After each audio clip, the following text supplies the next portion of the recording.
Hey everyone, today I'm going to show you the new way to link your Instagram to Discord in 2025 so your friends and followers can find your page instantly. It's super easy and I'll walk you through every step. First, let's grab your Instagram link. If you're on a browser, just open your Instagram profile and copy the URL from the address bar.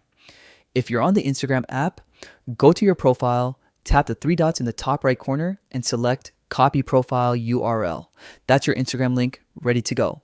Now, open Discord on desktop or your phone. Look at the bottom left and click the gear icon next to your username to open user settings.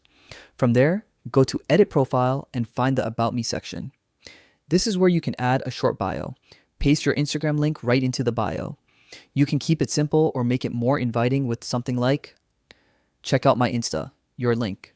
Once you're done, hit Save Changes, and that's it. Now, anyone who checks your Discord profile can click your Instagram link and visit your page instantly. It's that simple to connect your social profiles and grow your online presence. If this helped you, don't forget to like, subscribe, and hit the bell so you never miss quick tutorials like this. Thanks for watching, and I'll see you in the next one.